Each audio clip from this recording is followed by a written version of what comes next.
And we get to, is the press release dead?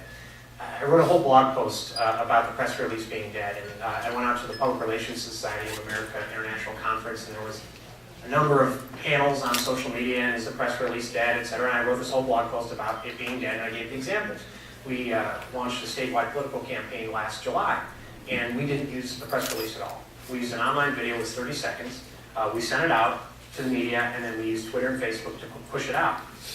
The first news media that picked it up was a blog, and it spread from there. Now the beauty was, our candidate was prone to put his foot in his mouth.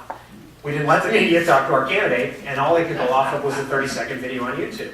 And it spread like wildfire. We got as much press, AP picked it up, and they just reported from his video. There was another case, we had a client who was a county commissioner in Cook County, Illinois. And there are a lot of issues going on in Cook County where transparency is not approved by many of the people, and so what we started having this county commissioner do was live tweets on Twitter of the county board proceedings, and it made a lot of people very angry. But it got to the point where he would break news. Something would arrive on his desk that there was a subpoena. In one case, he wrote that there was a subpoena of documents by the Cook County board president. No one else knew it. I don't think he was supposed to put it out there. But he tweeted it within a half hour. A CBS producer emailed me, said he saw the tweet. We got him the information an hour later. It was on the 5 o'clock news.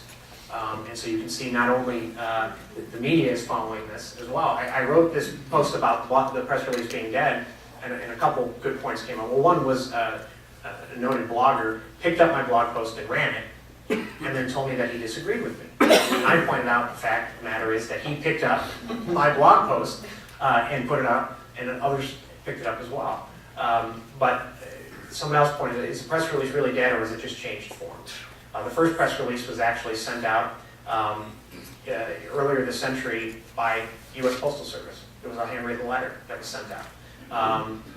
Back in the 80s and 90s, the press release was formatted. I had one person, and the reason I really love to say the press release is that I had a boss who would sit there, and this is in the age of email, and the most important thing were the margins 1 inch. 1.0 inches, right? And what was the font?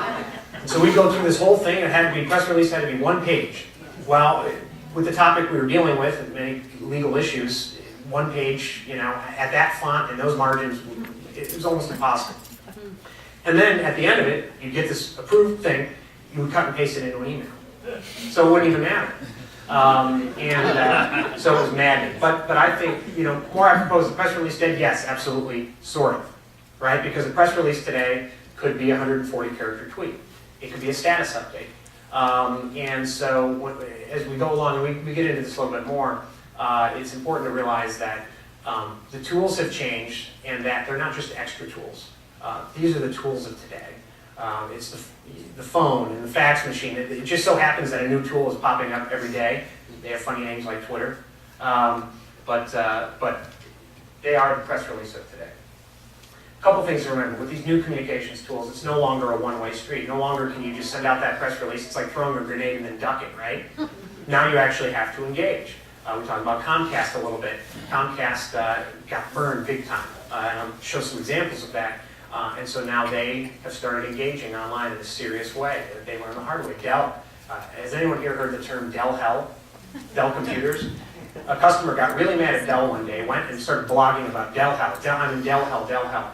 Right, I did a search this morning, there's like 14 million, either way, it's a lot, mentions on Google when you type in Dell hell. And so Dell now, I wrote a couple of years back, I had a Dell computer and I had a problem, and I wrote about it on my blog. All of a sudden, I had Dell commenting on my blog, how can we help you? They're monitoring, they're listening. These are the press releases of today. Authenticity is required. There's a lot of people who hire people. There's a company out there who hires people to send tweets. When people hire us, we try not to do their tweets. We try to get them into it to be authentic, because people can really tell the difference. It's about transparency. It's about being real. It's about being authentic. And it's more efficient, effective communication than ever before. So when we talk about a lot of these online tools, why are they so important, right?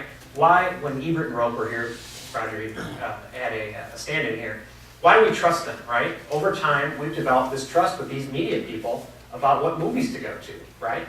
And it's kind of the old-fashioned, I started out in politics, and so it's the old-fashioned grassroots politics. What's the number one reason someone votes for you? Because they were asked, right?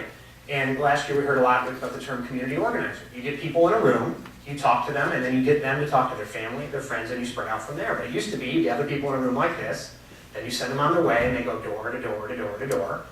Today, you can get them on a Facebook page. You can grow a Facebook page with one political candidate. We grew him 5,000 in 2 months. He ended up winning by 4,900 votes, so we're taking credit for it.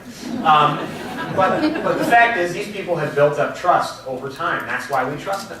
When my mother-in-law tells me what movie that I should see that she really liked the movie, for instance, I know not to go see that movie. So medium or messenger, right? Tiger Woods is a perfect example, right? Up until recently, he's not a watchmaker. He's not a watch salesman, right? Why is he selling a watch? Because, oh wow, Tiger's this great guy. He's a golfer, but he's this great guy and he has this image and we trust him, right? Well, if Tiger wears that watch, it must be a great watch, right? Well, we see what has happened over time and some advertisers have dropped them. Is it any worse of a watch? Absolutely not. But the fact is that we don't trust the salesperson anymore.